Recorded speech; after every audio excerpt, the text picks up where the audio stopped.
Legenda o kniežati Svetabojovi a krásnej Alžbete.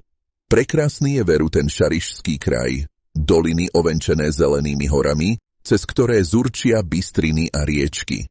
Nad krajinou sa týčia dva mocné strážne vrchy, Lysá a Veľká stráž.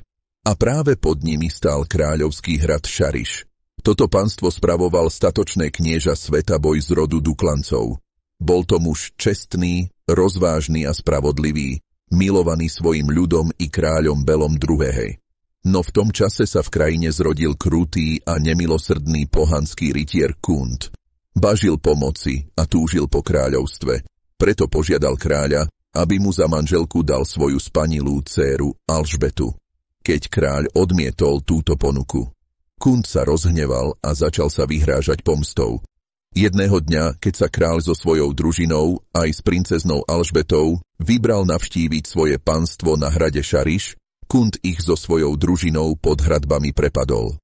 Kráľa za urážku oslepil a Alžbetu uniesol do svojho sídla, kde ju nútil, aby sa stala jeho manželkou.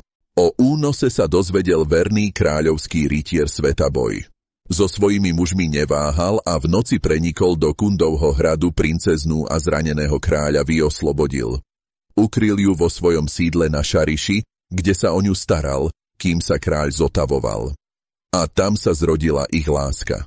Alžbeta bola nielen krásna, ale aj múdra a odvážna.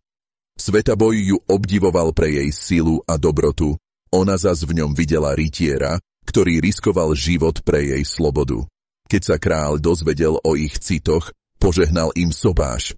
Na hrade sa začala chystať veľká svadba a v celom Šariši vládla radosť.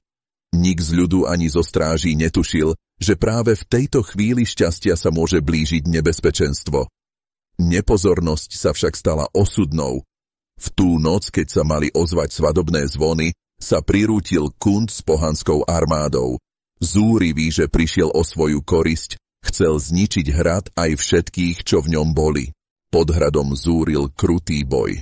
Dievky, ktoré ešte včera tancovali, stáli dnes na hradbách s mečmi v rukách.